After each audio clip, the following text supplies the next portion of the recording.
என் அன்பு சகோதர சகோதரிகளே, ஆண்டவராகிய இயேசு கிறிஸ்துவின் நாமத்தில் என் அன்பின் வாழ்த்துக்கள். இன்றைய முத்தின் இந்த சிறிய தியானத்தை கேட்கிற என் அன்பு சகோதர சகோதரிகள் உங்கள் ஒவ்வொருவருக்கும் ஆண்டவராகிய இயேசு கிறிஸ்துவின் பிறப்பின் வாழ்த்துக்களை நான் தெரிவித்துக் கொள்கிறேன். ஹாப்பி கிறிஸ்மஸ் என்று உங்களை அன்போடு நான் வாழ்த்துகிறேன். ஆண்டவராகிய இயேசு இந்த உலகத்திலே வந்து பிறந்ததற்கு ஒரு பெரிய நோக்கம் உண்டு. அவருடைய பிறப்பிலே எத்தனை பெரிய ஆசீர்வாதங்களை தேவன் நமக்கு தந்திருக்கிறார். பிரியமானவர்களே, அப்போஸ்தலனாகிய பவுல் தீமோத்தேயுக்கு எழுதின 1 நிருபம் 3 அதிகாரம் 16 நான் வாசிக்கிறேன். அன்றியும் தேவ பக்திக்குரிய ரகசியமானது யாவரும் ஒப்புக்கொள்ளுகிறபடியே மகா மேன்மையுள்ளது. தேவன் மாம்சத்தில் வெளிப்பட்டார், ஆவியிலே நீதி உள்ளவர் என்று விளங்கப்பட்டார், தேவதூதர்களால் காணப்பட்டார், புறஜாதிகளிடத்தில் பிரசங்கிக்கப்பட்டார், உலகத்தில் விசுவாசிக்கப்பட்டார், மகிமையிலே ஏறெடுத்து கொள்ளப்பட்டார். தேவன் மாம்சத்தில் வெளிப்பட்டார் என்று வாசிக்கிறோம். ஆண்டவராகிய தேவன், சர்வ வல்லமையுள்ள தேவன் மாம்சத்தில் வெளிப்பட்டார். இயேசு கிறிஸ்து பிறந்த பொழுது 3 மிக முக்கியமான பட்டங்களை அவரிடத்திலே நாம் பார்க்க முடியும். முதலாவதாக மத்தேயு சுவிசேஷத்திற்கு வேதத்தை திருப்பிக் கொள்வோம். அங்கே 1 அதிகாரம் 21 மத்தேயு 1:21, அவள் ஒரு குமாரனை பெறுவாள், அவருக்கு இயேசு என்று பெயரிடுவாயாக, ஏனெனில் அவர் தமது ஜனங்களின் பாவங்களை நீக்கி அவர்களை ரட்சிப்பார். முதலாவது, இயேசு இரட்சகராக பிறந்தார். இயேசு இரட்சகராக பிறந்தார். இன்றைக்கும் பிரியமானவர்களே, இரட்சகராகிய இயேசுவின் பிறப்பை கொண்டாடுகிற இந்த வார்த்தையை கேட்கிற அன்பு சகோதரனே சகோதரியே, உங்கள் வாழ்க்கையிலே ரட்சிப்பு மிக அவசியமானது. ரட்சிக்கப்படாமல் இந்த பண்டிகையை கொண்டாடுவதில் எந்த பிரயோஜனமும் கிடையாது. ரட்சிக்கப்படாமல் ஒருவேளை இந்த பண்டிகையை கொண்டாடிட்டு இருந்தா, இன்றைக்கு நான் அன்போடு கூட கேட்டுக்கொள்கிறேன், இது இரட்சண்ய நாள், இது அனுக்கிரக காலம். இன்றைக்கு அவருடைய சத்தத்தை கேட்பீர்களாகில் ஆண்டவராகிய இயேசு கிறிஸ்துவுக்கு உங்களுடைய அந்த இருதயத்தை திறந்து கொடுங்க. உங்க வாழ்க்கையில பிறக்காம நீங்க கொண்டாடுகிற கிறிஸ்மஸ் வீணாயிருமே. ரட்சிப்பு இல்லாம இரட்சகருடைய பிறப்பை கொண்டாடி என்ன பிரயோஜனம்? இயேசு உங்கள் வாழ்க்கையில பிறக்கட்டும். உங்களுக்கு நீங்கள் தயவு செய்து அந்த ரட்சிப்பின் அனுபவத்தை பெற்றுக்கொள்ள தீர்மானம் செய்யுங்க.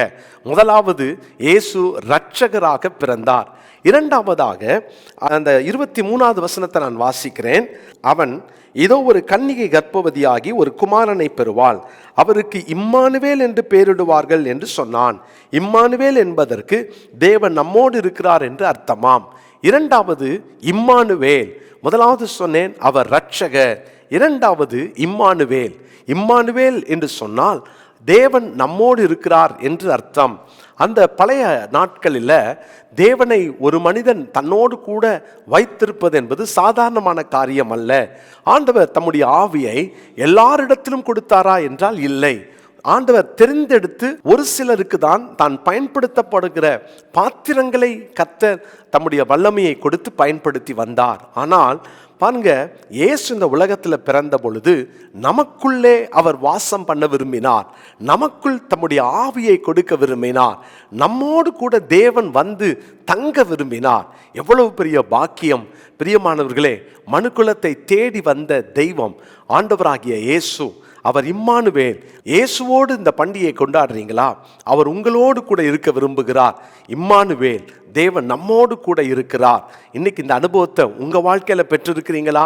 இயேசு இல்லாம இந்த பண்டிகையை ஒருவேளை நீங்க கொண்டாடிட்டு இருந்தீங்கன்னா, தயவு செய்து இயேசு உங்கள் வாழ்க்கையில வந்து பிறக்க தயவு செய்து இடம் கொடுங்க. அவருக்காக எதை வேணாலும் நம்ம சாக்ரிஃபைஸ் பண்ணலாம். தேவன் என் கூட இருக்க விரும்புகிறார், எனவே அவருக்கு பிரியமில்லாதது எதுவும் எனக்கு வேண்டான்னு சொல்லி உங்க வாழ்க்கையிலிருந்து அவருக்கு பிடிக்காததெல்லாம் தூக்கி போட்டுருங்களேன். இம்மானுவேல் உங்களோடு இருப்பார். மூன்றாவதாக மத்தேயு 2 அதிகாரம் 2 வாசிக்கிறோம். யூதருக்கு ராஜாவாக பிறந்திருக்கிறவர் எங்கே? மூன்றாவது, அவர் பிறக்கும்போது ராஜாவாக பிறந்தார். அவர் இரட்சகராக பிறந்தார், இம்மானுவேலராக பிறந்தார். மூன்றாவது, அவர் ராஜாவாக பிறந்தார். அவர் ராஜாவாக பிறக்க என்ன காரணம்? இயேசு ராஜா, அதாவது நம்மை ஆளுகை செய்கிறவர். பிரியமானவர்களே, இயேசு உங்கள் வாழ்க்கையில ஆளுகை செய்கிறாரா?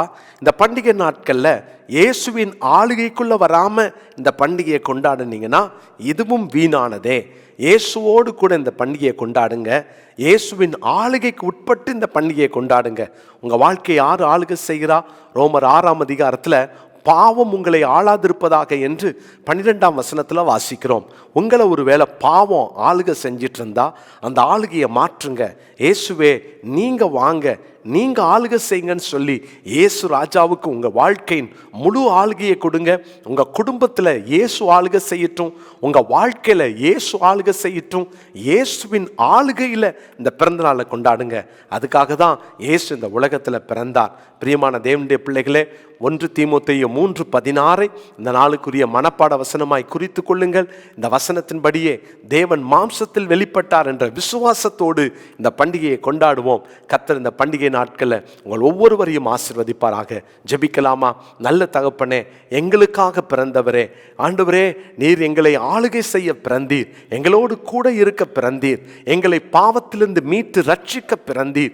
இன்னும் ஒரு வேளை இந்த வார்த்தையை கேட்கிற யாராவது அந்த ரட்சிப்பின் அனுபவத்தை பெறாம இந்த வார்த்தையை கேட்டுட்டு இருந்தா, இன்னைக்கு உங்க பிள்ளைகளுக்கு ஒரு விடுதலையை தாங்க. உங்களுடைய ஆளுகையை ஆண்டவரே உங்களுடைய பிள்ளைகள் அனுபவிக்கட்டும். அப்பா, தேவன் என்னோடு இருக்கிறார் என்ற நம்பிக்கை பிறக்கட்டும். இந்த நாளில் ஆண்டவரே, நீர் இவர்கள் வாழ்க்கையில இவங்க குடும்பத்தில் பிறக்கிறதுனால எல்லா விதமான போராட்டங்களும் ஓய்ந்து போவதாக, எல்லா பிரச்சனைகளுக்கும் ஒரு முடிவு உண்டாவதாக. இந்த நாட்களில் யார் யார் என்னென்ன தேவைகளோடு இருக்கிறார்களோ அந்த தேவையை சந்தித்தருளும். இந்த நாள் முழுவதும் பிள்ளைகளுக்கு தேவையான எல்லா ஆசீர்வாதங்களையும் கிருபைகளையும் நன்மைகளையும் தந்தருளும்படியாய் ஜெபிக்கிறேன். உங்க வல்ல கரத்தில் உங்க பிள்ளைகளை ஒப்பு கொடுக்கிறேன். துதிகன மகிமை எல்லாம் உங்க ஒருவருக்கே கொடுக்கிறோம். இயேசுவின் நாமத்தில் ஜெபிக்கிறோம் நல்ல பிதாவே. ஆமேன், ஆமேன்.